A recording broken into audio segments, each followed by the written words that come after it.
Pourquoi Dieu ne te donne-t-il pas ce que tu désires tant? C'est une question qui traverse le cœur de tout croyant. Une interrogation silencieuse qui se cache dans les prières, les larmes et les soupirs de l'âme. La Bible dit dans Ésaïe chapitre 55 versets 8 et 9 « Car mes pensées ne sont pas vos pensées, et vos voix ne sont pas mes voix, dit l'Éternel. Autant les cieux sont élevés au-dessus de la terre, autant mes voix sont élevées au-dessus de vos voix, et mes pensées au-dessus de vos pensées. » Dès l'ouverture de ce message, le Seigneur veut déposer dans ton esprit cette vérité.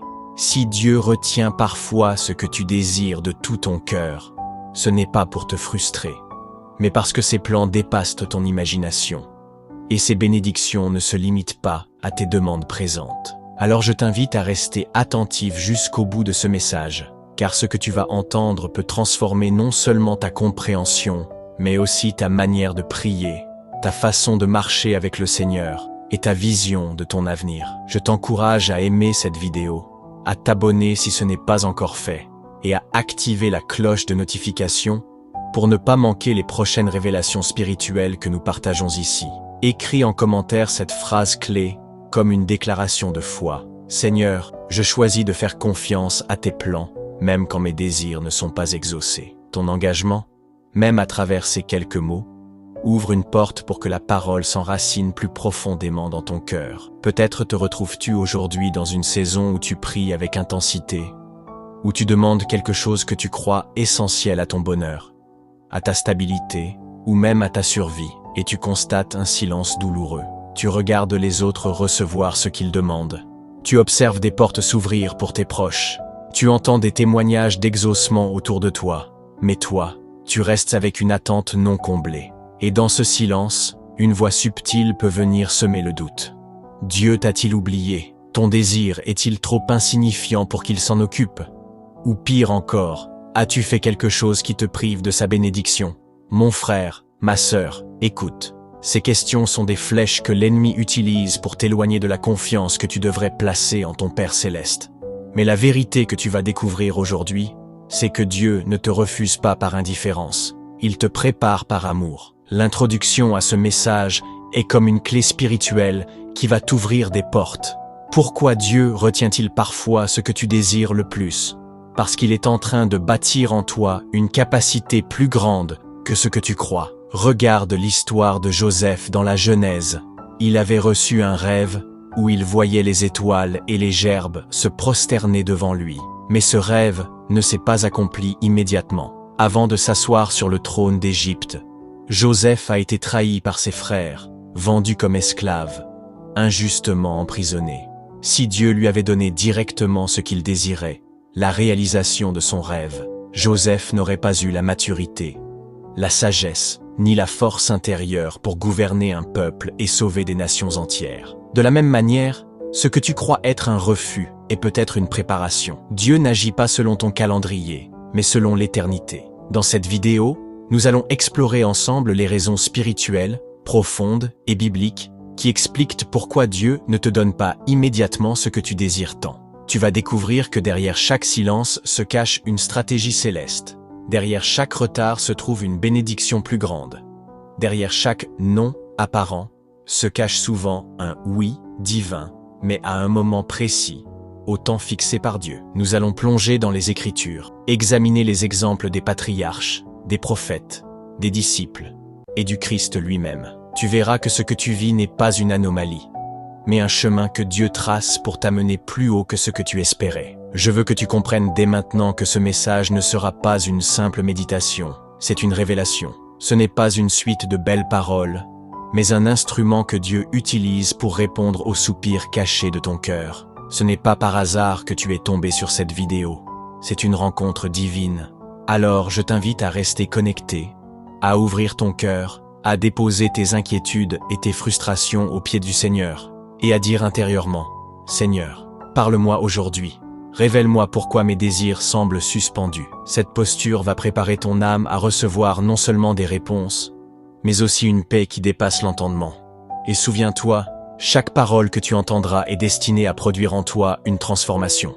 Comme le dit Romains chapitre 10, verset 17, « La foi vient de ce qu'on entend, et ce qu'on entend vient de la parole de Christ. » À mesure que nous avançons dans ce message, ta foi sera nourrie, ton regard s'élargira, et tu seras en mesure de dire avec assurance, « Oui Seigneur, je comprends que si tu retiens quelque chose aujourd'hui, c'est pour mieux me bénir demain. » Alors abonne-toi dès maintenant. Like cette vidéo pour soutenir la diffusion de la parole, et partage-la avec quelqu'un qui attend lui aussi une réponse de Dieu. Parce que ensemble, en tant que communauté de foi, nous grandissons, nous persévérons, et nous découvrons les merveilles de la sagesse divine. Depuis toujours, les enfants de Dieu se sont posé cette question douloureuse et mystérieuse. Pourquoi le Seigneur, qui est tout-puissant et plein d'amour, retarde-t-il parfois l'exaucement des désirs les plus ardents de notre cœur, ou semble-il garder le silence face à nos prières les plus sincères? La réponse ne se trouve pas dans la logique humaine mais dans le cœur des Écritures, qui révèlent la nature de Dieu, sa souveraineté et ses desseins éternels. La Bible nous enseigne que Dieu est souverain, qu'il règne au-dessus des nations et des circonstances, qu'il connaît la fin dès le commencement et qu'il agit selon son plan parfait. Ésaïe chapitre 46 verset 10 déclare « J'annonce dès le commencement ce qui doit arriver, et longtemps d'avance ce qui n'est pas encore accompli. Je dis « Mes arrêts subsisteront, et j'exécuterai toute ma volonté. » Cette vérité fondamentale nous rappelle que Dieu n'est jamais pris de court, qu'il n'est jamais en retard, et que ses décisions ne sont pas dictées par nos urgences, mais par son plan global qui embrasse l'éternité. Psaume 115 verset 3 dit « Notre Dieu est au ciel. Il fait tout ce qu'il veut. » Ce verset peut sembler dur pour un cœur brisé qui attend une réponse, mais en réalité, il révèle une consolation. Si Dieu fait ce qu'il veut, c'est que rien ni personne ne peut empêcher ses bénédictions de s'accomplir quand le temps sera venu. Ce que nous appelons un silence est parfois une stratégie céleste pour protéger, pour façonner et pour préparer. Jésus lui-même a expérimenté cette réalité dans le jardin de Gethsémanée quand il a prié « Père, si tu voulais éloigner de moi cette coupe, toutefois, que ma volonté ne se fasse pas, mais la tienne. » Luc chapitre 22 verset 42. Le Fils parfait a dû s'abandonner à la volonté supérieure du Père, montrant que la vraie maturité spirituelle n'est pas d'obtenir toujours ce que l'on veut, mais d'apprendre à désirer ce que Dieu veut. L'histoire biblique regorge d'exemples où Dieu a différé ou transformé les désirs de ses enfants. Abraham et Sarah ont attendu de longues années la réalisation de la promesse d'un fils. Leur désir était légitime, leur douleur réelle, et pourtant Dieu a choisi d'attendre que toute possibilité humaine soit éteinte pour manifester sa gloire en leur donnant Isaac. Ce délai n'était pas un oubli mais une démonstration que ce qui naît de la promesse ne repose pas sur la force humaine mais sur la puissance divine. Joseph, quant à lui, a reçu très jeune des rêves prophétiques annonçant son élévation, mais au lieu de s'accomplir immédiatement, ces visions l'ont conduit dans une vallée d'humiliation, rejet par ses frères, vente comme esclave, emprisonnement injuste. Si Dieu avait donné à Joseph ce qu'il désirait immédiatement, il n'aurait jamais eu la profondeur spirituelle, ni la sagesse pour gouverner l'Égypte et sauver des nations entières de la famine. David a été oint roi alors qu'il était encore jeune berger, mais il a dû traverser des années de persécution, d'errance et de lutte contre Saül avant de monter sur le trône. Le délai n'était pas une punition, mais une école où son caractère a été affiné, où son cœur a appris la dépendance et où son intimité avec Dieu a été approfondie à travers les psaumes. Anne, la mère du prophète Samuel, a pleuré des années dans l'amertume de son âme, désireuse d'enfanter. Mais c'est dans ce creuset de souffrance qu'elle a fini par consacrer son futur enfant au service de l'Éternel. Ainsi, son désir personnel est devenu une offrande sainte, qui a donné naissance à l'un des plus grands prophètes d'Israël. Enfin, l'apôtre Paul a lui-même vécu une tension douloureuse, lorsqu'il a demandé au Seigneur d'ôter l'écharde qui le tourmentait. 3 fois il a supplié Dieu, mais la réponse fut « Ma grâce te suffit, car ma puissance s'accomplit dans la faiblesse. » 2 Corinthiens chapitre 12 verset 9. Là encore, Dieu n'a pas exaucé le désir immédiat, mais il a offert quelque chose de plus profond, une intimité avec sa grâce et une dépendance radicale à sa puissance. Ces exemples montrent que ce que nous appelons parfois « non » est souvent un « pas encore » ou un « autrement ». Dieu retarde non pour frustrer, mais pour accomplir une œuvre plus grande. Parfois il retient une bénédiction parce qu'il sait qu'elle pourrait nous détruire si elle arrivait trop tôt. Souviens-toi du peuple d'Israël qui, sorti d'Égypte, aurait pu prendre le chemin le plus court vers la terre promise. Pourtant, Exode chapitre 13 verset 17 dit « Dieu ne les conduisit point par le chemin du pays des Philistins, quoique le plus proche. Car Dieu dit, le peuple pourrait se repentir en voyant la guerre, et retourner en Égypte. Le détour était une protection. De la même manière, il y a des choses que tu désires aujourd'hui, mais que Dieu retient, car elles pourraient t'éloigner de lui, te corrompre ou te briser. Dieu ne donne pas toujours selon nos calendriers, mais selon la maturité de notre cœur. Proverbe chapitre 17 verset 3 dit « Le creuset est pour l'argent, et le fourneau pour l'or, mais celui qui éprouve les cœurs, c'est l'Éternel. » L'attente devient alors un instrument pour purifier nos intentions, pour révéler si nous désirons la bénédiction plus que le donateur. De plus, l'attente teste la foi. Hébreux chapitre 11 énumère des héros de la foi qui ont attendu parfois toute leur vie sans voir la totalité des promesses. Pourtant, leur attente n'était pas vaine. Elle produisait une espérance qui allait au-delà de leur génération. Dieu ne répond pas toujours selon notre logique immédiate, car son objectif est de former des hommes et des femmes dont la foi résiste au temps, à la pression et aux épreuves. Il agit aussi pour nous donner infiniment plus que ce que nous demandons. Éphésiens chapitre 3 verset 20 déclare « Or, à celui qui peut faire, par la puissance qui agit en nous, infiniment au-delà de tout ce que nous demandons ou pensons. » Ce que tu crois être un retard est peut-être la préparation d'une bénédiction qui dépassera tes attentes. Voilà pourquoi la prière n'est pas un outil pour manipuler Dieu, mais un moyen de s'aligner à sa volonté. Dans notre monde moderne, beaucoup confondent la prière avec un distributeur automatique, une transaction spirituelle, où l'on insère une demande pour recevoir aussitôt la réponse. Mais la Bible montre que la prière est un dialogue, un alignement, une école d'humilité. La théologie de la prospérité, lorsqu'elle est mal comprise, promet aux croyants qu'ils recevront tout ce qu'ils désirent immédiatement, ce qui conduit à des déceptions et à des frustrations spirituelles. Mais la vérité biblique est différente. Dieu n'est pas obligé par nos caprices, il est guidé par son amour. Ce qui empêche souvent les croyants de comprendre pourquoi Dieu ne donne pas toujours ce qu'ils désirent tant, c'est une perception déformée de la relation avec lui.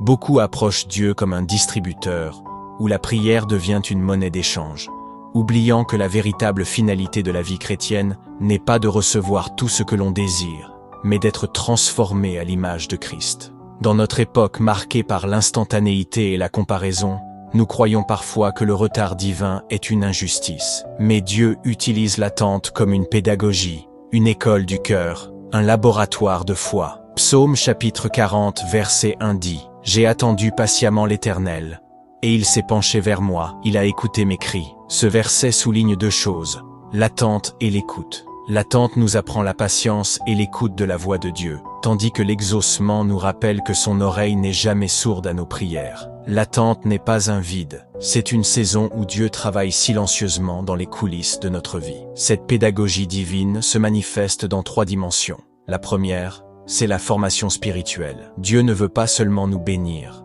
il veut nous préparer à gérer la bénédiction. Si une promotion professionnelle ou une relation sentimentale arrive trop tôt, elle risque de nous écraser au lieu de nous élever. L'attente forge en nous la capacité d'assumer ce que nous recevrons. La deuxième dimension, c'est la protection. Comme Israël a été détourné du chemin des Philistins pour éviter la guerre, Dieu nous détourne parfois de nos désirs immédiats parce qu'il sait qu'ils portent en eux des pièges invisibles. Combien de personnes ont forcé une porte par impatience et se sont retrouvées dans des souffrances évitables? La troisième dimension, c'est le témoignage. Quand Dieu tarde, c'est pour que son intervention ait un poids plus grand, afin que lorsque la bénédiction arrive, personne ne puisse dire que c'est le fruit du hasard ou du mérite humain. Ton témoignage devient alors une prédication vivante pour ceux qui doutent. Il faut aussi confronter les malentendus modernes. Le consumérisme spirituel a rendu la prière superficielle. On croit qu'en répétant des paroles, Dieu doit répondre comme un serveur qui obéit à une commande. Cette vision appauvrit la foi et conduit à la déception. La vérité est que la prière est un alignement, pas une manipulation. La théologie de la prospérité, lorsqu'elle est mal comprise, accentue ce malentendu en faisant croire que Dieu doit satisfaire tous les désirs matériels comme une preuve de sa faveur. Pourtant, les Écritures montrent que de nombreux héros de la foi ont connu l'attente, la souffrance et même le manque, sans que cela n'invalide leur relation avec Dieu. Hébreux chapitre 11 dit qu'ils ont cru sans voir l'accomplissement complet des promesses, mais qu'ils étaient animés d'une vision céleste. Le problème de la comparaison aggrave ce sentiment d'injustice. Quand nous voyons les autres exaucés, nous pensons que Dieu nous a oubliés. Mais comme Jésus a dit à Pierre quand celui-ci se préoccupait du destin de Jean, « Que t'importe? Toi, suis-moi. » Jean chapitre 20 et 1 verset 22. En d'autres termes, la fidélité de Dieu ne se mesure pas à ce qu'il fait pour les autres, mais à ce qu'il accomplit dans ta propre vie. Il faut donc rétablir la perspective biblique. Dieu ne se trompe pas, son temps est parfait, et son silence apparent est rempli de sens. L'attente devient alors une école de transformation intérieure. Elle nous apprend à prier avec de nouvelles motivations, à désirer le cœur de Dieu plus que ses dons. Elle nous pousse à persévérer malgré l'absence de signes visibles. Elle élève notre regard pour comprendre que la vie chrétienne ne se limite pas à l'accumulation de bénédictions terrestres, mais s'oriente vers une espérance éternelle. Cette perspective change tout, car au lieu de voir l'attente comme une punition, nous la voyons comme une préparation. Chaque jour de silence est une page que Dieu écrit en secret. Chaque retard est une racine qui s'approfondit. Chaque non apparent est une redirection vers un oui plus glorieux. Ainsi, lorsque tu te demandes pourquoi Dieu ne te donne pas ce que tu désires tant, souviens-toi que sa sagesse dépasse la tienne, que ses plans incluent des dimensions invisibles et que son amour n'est jamais absent, même quand sa réponse tarde. Comme un père qui attend le moment idéal pour offrir un héritage à son enfant, Dieu attend que ton cœur soit prêt, que ton caractère soit affermi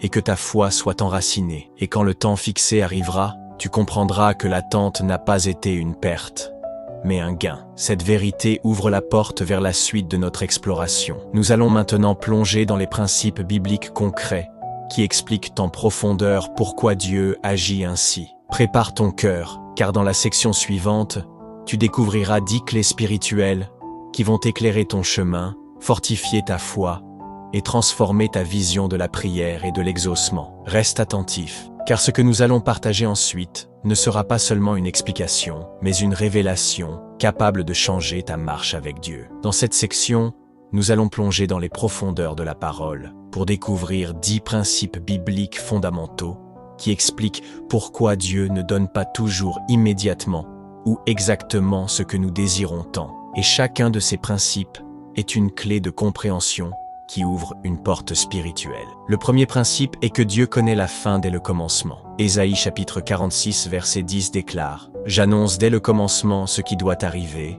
et longtemps d'avance ce qui n'est pas encore accompli. Je dis, mes arrêts subsisteront, et j'exécuterai toute ma volonté. » Cela signifie que Dieu n'agit jamais de manière improvisée. Il n'est jamais pris au dépourvu, et il sait déjà où chaque étape de ta vie te conduira. Tu désires une chose aujourd'hui, car tu vois l'instant. Mais Dieu retient parfois cette chose, car il voit les conséquences de demain. Joseph en est l'exemple parfait. Il avait reçu très jeune des rêves où ses frères se prosternèrent devant lui. Mais ce désir d'accomplissement ne s'est pas réalisé immédiatement. Il a traversé l'abandon, l'esclavage, la prison, avant de parvenir au trône d'Égypte. Pourquoi? Parce que si Joseph avait reçu trop tôt la position qu'il espérait, il n'aurait pas eu la maturité ni la sagesse pour gouverner et sauver des nations entières de la famine. Le silence apparent de Dieu dans ton cas peut être la preuve qu'il protège l'accomplissement final en te préparant d'abord à la grandeur de ce plan. Le deuxième principe est que Dieu purifie nos motivations. Jacques chapitre 4 verset 3 dit « Vous demandez et vous ne recevez pas, parce que vous demandez mal, dans le but de satisfaire vos passions. » Dieu ne veut pas seulement répondre à nos prières, il veut transformer nos cœurs. Quand nous désirons quelque chose, ce désir peut être teinté d'égoïsme, de vanité, d'orgueil ou de comparaison. Le Seigneur, dans son amour, ne veut pas nous donner ce qui nourrirait nos faiblesses. Il veut nous donner ce qui fortifie notre caractère. Souviens-toi de Simon le magicien dans Actes chapitre 8, qui voulait acheter le don de l'Esprit pour sa propre gloire. Pierre lui répondit avec force « Que ton argent périsse avec toi, puisque tu as cru que le don de Dieu s'acquérait à prix d'argent. » Dieu ne donne pas pour flatter nos désirs égoïstes, mais pour accomplir son œuvre à travers nous. Ainsi, chaque fois que tu pries et que tu n'es pas exaucé, demande-toi si ta motivation est vraiment centrée sur la gloire de Dieu ou sur ton intérêt personnel. Le troisième principe est que Dieu nous prépare avant de donner. Luc chapitre 16 verset 10 dit « Celui qui est fidèle dans les petites choses l'est aussi dans les grandes. » Cela signifie que Dieu ne place pas de lourdes responsabilités sur des épaules immatures. David a été oint roi alors qu'il n'était encore qu'un jeune berger, mais il n'est pas monté immédiatement sur le trône. Il a d'abord gardé les brebis, affronté les lions et les ours, puis Goliath. et ensuite supporter la persécution de Saül. Dieu l'a préparé dans les coulisses avant de l'élever en public. Si tu ne reçois pas ce que tu désires, c'est peut-être parce que Dieu t'entraîne encore à être fidèle dans les petites choses, à garder ton cœur dans l'humilité et à développer ta capacité de gestion. Beaucoup veulent la gloire sans la discipline, la bénédiction sans l'épreuve, la couronne sans le désert, mais Dieu sait qu'il vaut mieux te former dans le secret avant de t'exposer dans la lumière. Le quatrième principe est que Dieu protège de ce qui pourrait détruire. Exode chapitre 13 verset 17 nous dit que Dieu n'a pas conduit Israël par le chemin le plus proche, celui du pays des Philistins, car il savait que le peuple se découragerait face à la guerre et retournerait en Égypte. À nos yeux, ce détour semblait inutile, mais aux yeux de Dieu, c'était une stratégie de protection. De même, il y a des désirs que tu crois bons et urgents, mais Dieu retarde leur accomplissement car il voit des dangers que tu ignores. Une relation qui semble parfaite peut cacher une destruction future. Un travail très lucratif peut devenir un piège qui t'éloigne de ta foi. Une opportunité séduisante peut contenir des chaînes invisibles. Dieu dit non, ou pas encore, parce qu'il veut préserver ton âme avant tout. Enfin, le cinquième principe est que Dieu utilise l'attente pour développer la foi. Hébreux chapitre 11 nous parle des héros de la foi, Abraham, Sarah, Anne, Élisabeth et Zacharie, qui ont attendu parfois des décennies avant de voir la promesse s'accomplir. Leur attente n'était pas une perte, mais une formation qui a ancré leur confiance en Dieu. La foi ne grandit pas dans l'abondance immédiate, mais dans la persévérance, quand rien ne change extérieurement. Abraham est devenu le père de la foi, parce qu'il a cru contre toute espérance. Anne a donné Samuel au Seigneur, parce que son attente avait transformé son désir personnel en offrande sacrée. Quand Dieu tarde à répondre, c'est pour fortifier tes racines, afin que ton témoignage soit plus puissant. Voilà pourquoi tu ne dois pas voir l'attente comme une punition, mais comme un investissement divin dans ta foi. Le sixième principe est que Dieu veut que nous cherchions sa présence plus que ses dons. Car le danger du cœur humain est de désirer les bénédictions plus que le donateur. Et c'est pour cela que Jésus a dit dans Matthieu chapitre 6 verset 33, « Cherchez premièrement le royaume et la justice de Dieu, et toutes ces choses vous seront données par-dessus. » Ce principe renverse notre vision, car Dieu sait que si nous recevons tout sans rechercher sa présence, nous finirons par idolâtrer ses dons, au lieu de demeurer dans l'intimité avec lui. C'est pourquoi Moïse a dit à Dieu, dans Exode chapitre 33 verset 15, « Si ta présence ne marche pas avec nous, ne nous fais point partir d'ici. » Moïse désirait la présence plus que la terre promise, et Dieu honore un tel cœur. Et si tu constates un retard dans l'exaucement, c'est peut-être parce que le Seigneur attire ton attention pour que tu lèves les yeux au-delà du don et que tu cherches le visage du Père. Le septième principe est que Dieu répond différemment de ce que nous attendons, car nous demandons selon nos limites humaines, mais lui agit selon ses pensées infiniment plus élevées, comme dit Ésaïe chapitre 55 versets 8 et 9. Paul en a fait l'expérience avec son écharde dans la chair.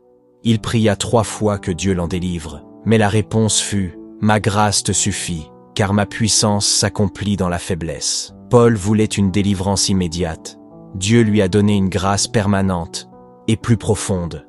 Ainsi le refus apparent était en réalité un oui supérieur. Et c'est souvent le cas quand nous croyons que Dieu ne nous répond pas, alors qu'il nous donne une réponse plus grande, mais sous une autre forme. Le huitième principe est que Dieu construit la persévérance et le caractère à travers l'attente.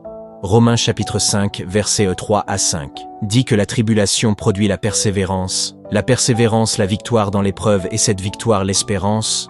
Job en est l'exemple car il désirait un rétablissement immédiat, mais il a traversé des épreuves prolongées qui ont forgé en lui une profondeur spirituelle incomparable. Et au final, Dieu lui a donné le double de ce qu'il avait perdu, mais avant tout, il lui avait donné une révélation plus intime de sa gloire. L'attente dans la douleur a donc produit un caractère plus solide et une foi inébranlable. Le neuvième principe est que Dieu glorifie son nom à travers nos attentes, car parfois le retard divin n'est pas centré sur nous, mais sur son témoignage à travers nous. Jésus l'a démontré lorsqu'il a attendu volontairement avant de se rendre auprès de Lazare. Jean chapitre 11 verset 4 dit « Cette maladie n'est pas pour la mort, mais pour la gloire de Dieu, afin que le Fils de Dieu soit glorifié par elle. » Ce retard a permis une résurrection plus spectaculaire et a fortifié la foi de tous les témoins. De même, dans Jean chapitre 9 verset 3, Jésus explique que l'aveugle de naissance n'était pas le fruit d'un péché, mais pour que les œuvres de Dieu soient manifestées. Ce que tu crois être un silence injuste peut être un cadre que Dieu met en place pour que son intervention devienne un témoignage qui bénira plusieurs. Le 10e principe est que Dieu réserve le meilleur pour un temps fixé. Car Habakkuk chapitre 2 verset 3 dit « Car c'est une prophétie dont le temps est déjà fixé.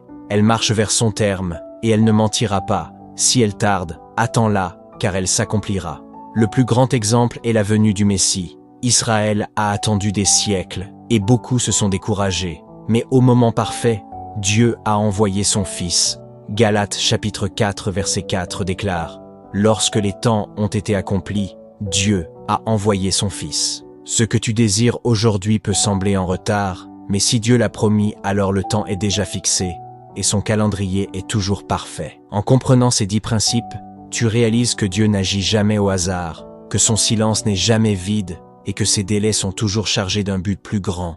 C'est pourquoi il est vital de transformer ton attitude dans l'attente, en foi, en adoration et en persévérance, car chaque jour qui passe sans réponse visible est une semence que Dieu arrose en secret. Ces 10 fondements ne sont que la première couche de la révélation, car dans la suite nous allons explorer 7 vérités cachées des Écritures qui vont encore plus en profondeur et qui vont démystifier les idées reçues et révéler les bénéfices spirituels puissants pour ceux qui acceptent de marcher dans cette compréhension. Reste attentif, abonne-toi, aime et partage ce message, car la prochaine étape va ouvrir tes yeux sur des dimensions spirituelles insoupçonnées et fortifier ta marche avec le Seigneur. Dans cette deuxième grande partie, nous allons découvrir 7 vérités cachées que les Écritures révèlent, mais que beaucoup de croyants ne saisissent pas lorsqu'ils se demandent pourquoi Dieu ne leur donne pas ce qu'ils désirent tant.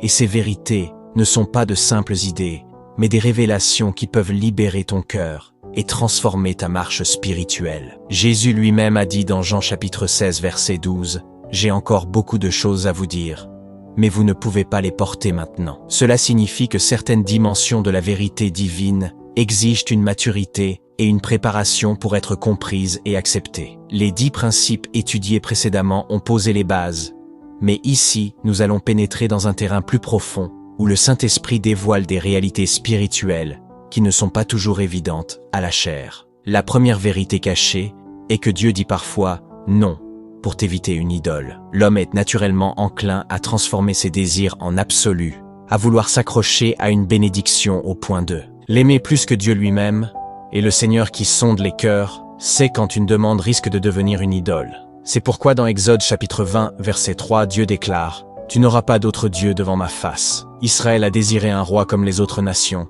et Dieu a permis que Saül règne. Mais ce choix est devenu un piège qui les a détournés de leur dépendance à l'Éternel. Combien de fois un désir qui semble bon en apparence devient une obsession qui nous vole notre paix et notre adoration.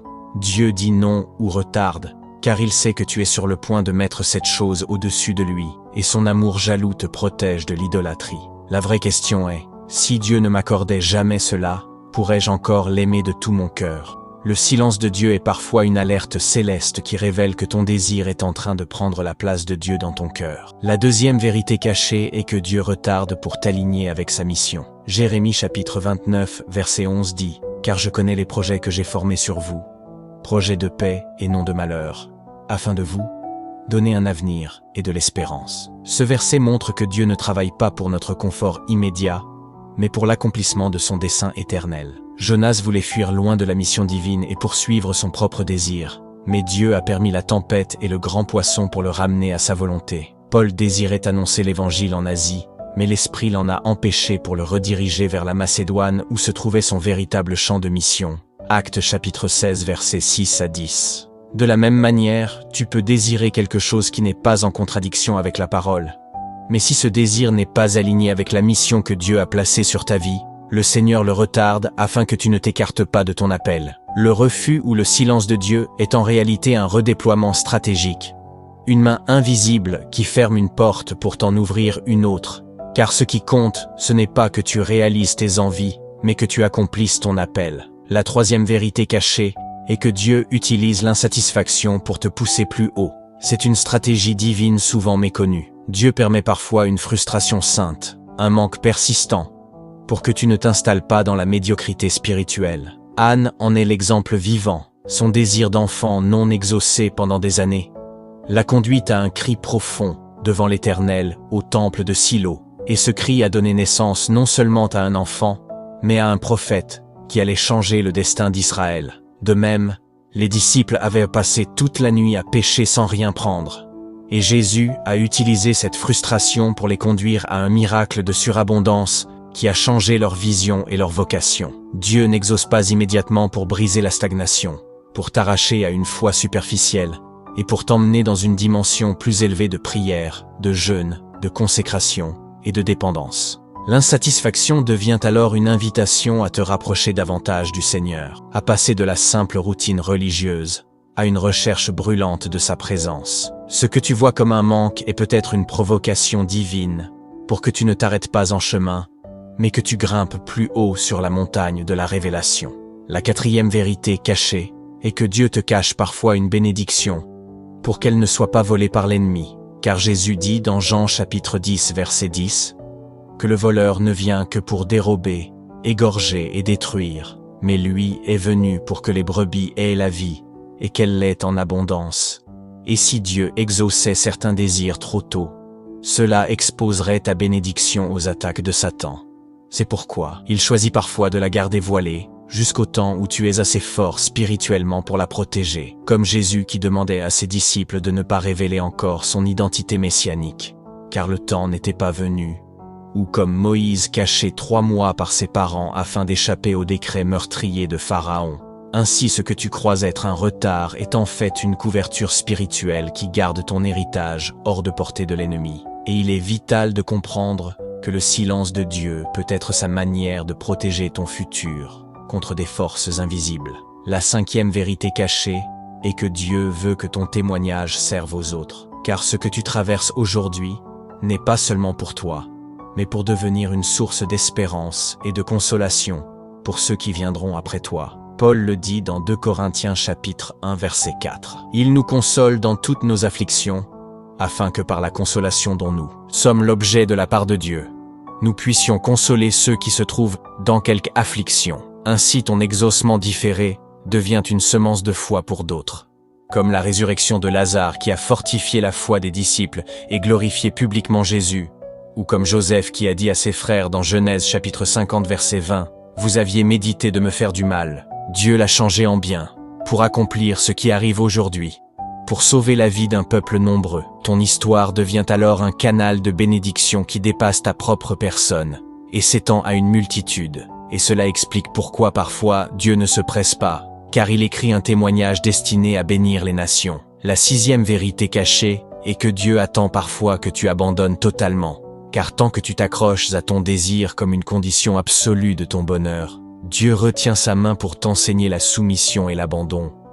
Abraham a vécu cette épreuve quand Dieu lui a demandé de monter Isaac sur l'autel, car le vrai test n'était pas l'enfant mais la disposition du cœur. Dieu voulait voir si Abraham aimait le don plus que le donateur, et quand Abraham a levé le couteau en signe d'obéissance, Dieu a pourvu à un bélier, montrant qu'il ne cherchait pas un sacrifice humain mais un cœur totalement abandonné. Et de même Paul déclare dans Galates chapitre 2 verset 20, « Ce n'est plus moi qui vis, c'est Christ qui vit en moi », ce qui signifie que le vrai disciple est celui qui renonce à sa volonté propre pour s'unir à celle du Seigneur. Alors Dieu attend parfois que tu lâches prise, que tu arrives au point où tu peux dire « Seigneur, même sans cette chose, je t'aimerai et je t'obéirai ». Et c'est à ce moment-là que l'exaucement arrive car il n'est plus une idole mais un cadeau sanctifié. La 7e vérité cachée est que Dieu réserve la pleine satisfaction pour l'éternité, car nous oublions trop souvent que nous sommes des pèlerins sur cette terre, et que certains désirs, même légitimes, ne seront jamais totalement comblés ici-bas, mais le seront dans la gloire éternelle. Philippiens chapitre 3 verset 20 déclare « Mais nous sommes citoyens des cieux, d'où nous attendons aussi comme sauveur le Seigneur Jésus-Christ. » Et Hébreux chapitre 11 versets 13 à 16 dit que les héros de la foi sont morts sans avoir reçu les choses promises, mais ils les ont vus et salués de loin, confessant qu'ils étaient étrangers et voyageurs sur la terre, et leur espérance les a portés au-delà de la vie terrestre. Enfin, Apocalypse chapitre 21 verset 4 nous révèle la promesse ultime. Il essuiera toute larme de leurs yeux, et la mort ne sera plus. et il n'y aura plus ni deuil, ni cri, ni douleur, car les premières choses ont disparu. Cette vérité nous rappelle que certains manques que nous ressentons aujourd'hui ne trouveront leur réponse que dans l'éternité. Et cette perspective doit nous libérer de l'angoisse et nous aider à marcher dans la paix, car notre véritable trésor est dans le ciel. En résumé, ces 7 vérités cachées montrent que le silence et les retards de Dieu ne sont pas des erreurs, mais des stratégies divines, qu'il agit toujours avec sagesse et amour, et qu'il prépare non seulement ton présent, mais aussi ton futur éternel. Et c'est pourquoi tu dois apprendre à dire comme Jésus, « Non pas ma volonté, mais la tienne ». Et ainsi ton cœur sera libre de recevoir ou de renoncer avec la même paix. Dans la suite de ce message, nous allons entrer dans la section 5, où nous verrons comment appliquer concrètement ces révélations dans ta vie quotidienne, comment transformer l'attente en croissance spirituelle, et comment laisser la voix de Jésus guider chaque décision pour que tes désirs s'alignent à sa volonté parfaite. Alors reste attentif, abonne-toi, aime et partage cette vidéo, et écris en commentaire cette déclaration de foi. Seigneur, je choisis de marcher dans tes vérités cachées, car ce pas de foi sera le commencement d'une transformation profonde. La connaissance sans application reste stérile, et c'est pour cela que Jacques chapitre 1 verset 22 dit « Mettez en pratique la parole, et ne vous bornez pas à l'écouter, en vous trompant vous-même par de faux raisonnements. Ainsi la révélation que tu as reçue jusque-là n'a de valeur que si elle transforme ta vie quotidienne et nourrit ta marche avec Jésus, car Dieu ne veut pas seulement que tu comprennes pourquoi. Il retarde ou refuse certains désirs, mais il veut que tu apprennes à en tirer un chemin de croissance, d'intimité et de témoignage. Le passage de la révélation à l'action est la clé de toute transformation spirituelle, et c'est précisément ce que nous allons explorer maintenant à travers des applications concrètes, pratiques et prophétiques que tu peux mettre en œuvre pour vivre différemment ton attente, ta prière et ton rapport à tes désirs. La première application est de transformer l'attente en opportunité de croissance. Car au lieu de voir le délai divin comme une punition, il faut le considérer comme une salle d'entraînement spirituel. Le psalmiste dit dans le psaume chapitre 40 verset 1 « J'ai attendu patiemment l'Éternel. Il s'est penché vers moi et il a écouté mes cris », ce qui révèle que l'attente n'est jamais vaine quand elle est vécue avec foi, mais qu'elle devient un lieu où Dieu travaille le cœur de son enfant. Pour transformer ton attente en croissance, il te faut d'abord changer de perception. Accepter que chaque jour où Dieu ne répond pas encore est un jour où il bâtit quelque chose en toi.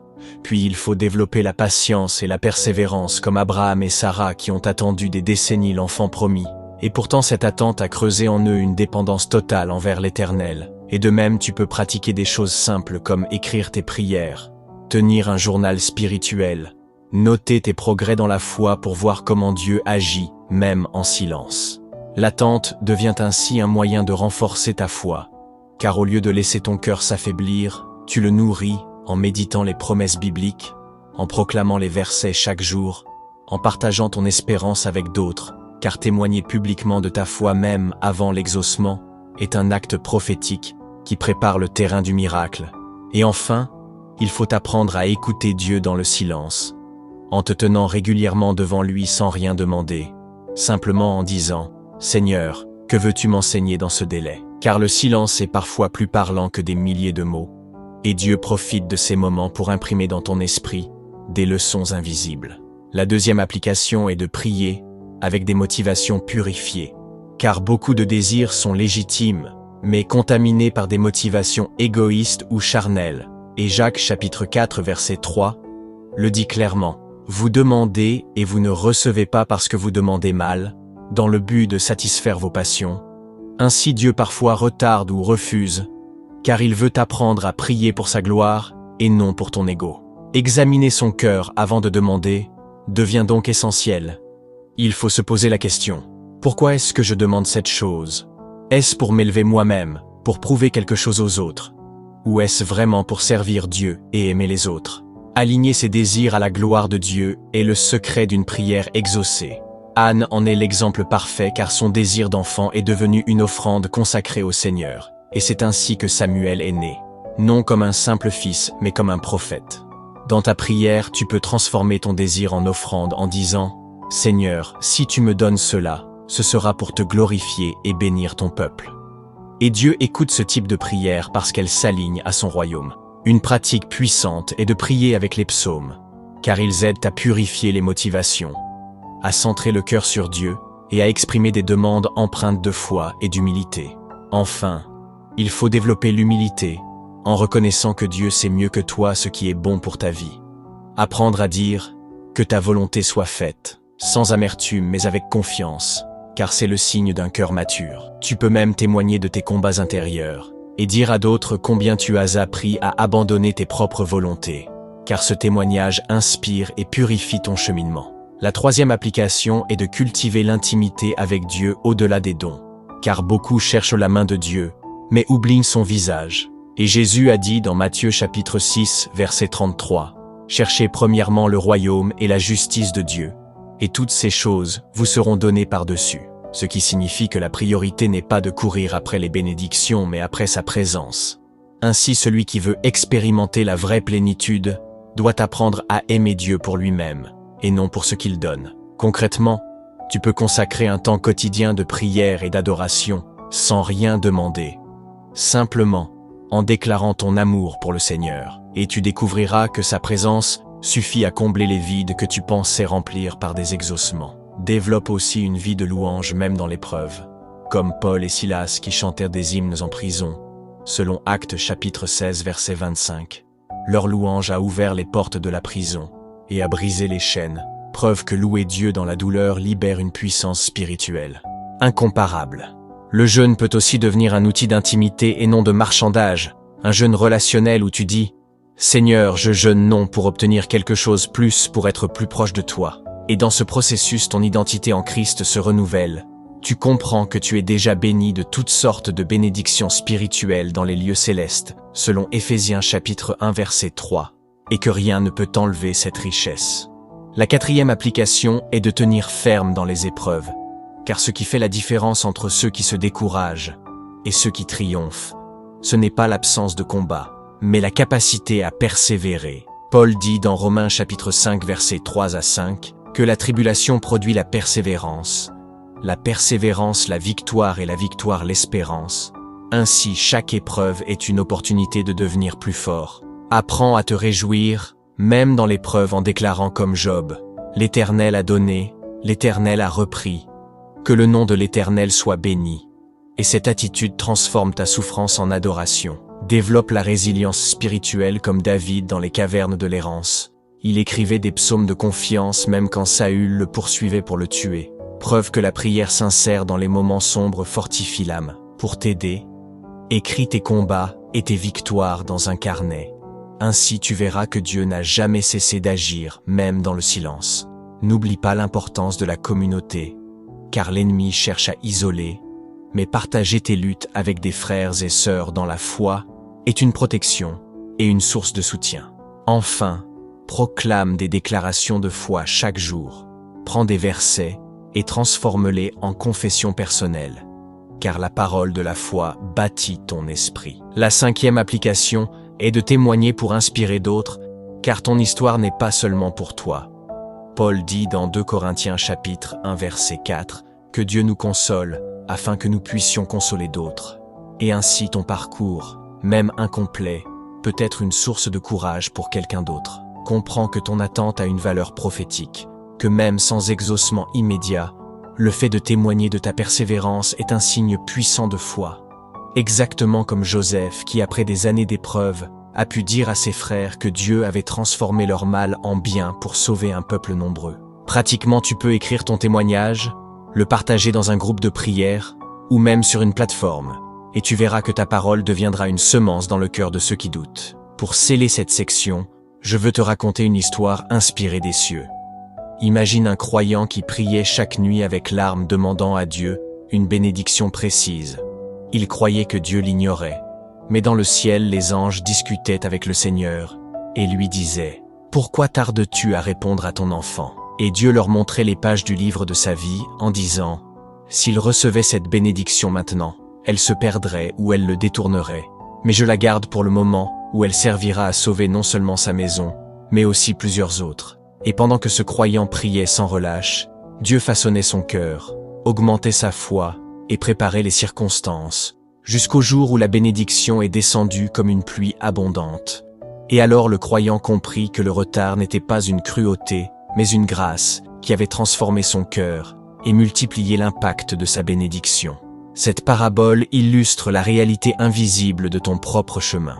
En conclusion de cette section, retiens que chaque application de la parole transforme ton attente en croissance, ta prière en offrande, ta frustration en intimité, ton épreuve en victoire et ton témoignage en inspiration. La transformation spirituelle ne vient pas de l'exaucement rapide, mais d'un cœur aligné à Dieu et prêt à dire oui à sa volonté. Dans la section suivante, nous allons conclure ce long voyage avec une prière finale et un résumé puissant qui va sceller en toi ces révélations. Alors reste jusqu'au bout, aime et partage cette vidéo et écris en commentaire « Seigneur, je choisis d'appliquer ta parole dans mon attente ». Car cette déclaration sera le début d'une saison nouvelle pour ta vie. Depuis le début de ce message, une question a guidé notre réflexion. Pourquoi Dieu ne te donne-t-il pas ce que tu désires tant ? Et à travers les Écritures, les principes bibliques, les vérités cachées et les applications pratiques, nous avons vu que ce silence ou ce retard apparent n'est jamais un signe d'abandon, mais toujours une stratégie d'amour et de sagesse.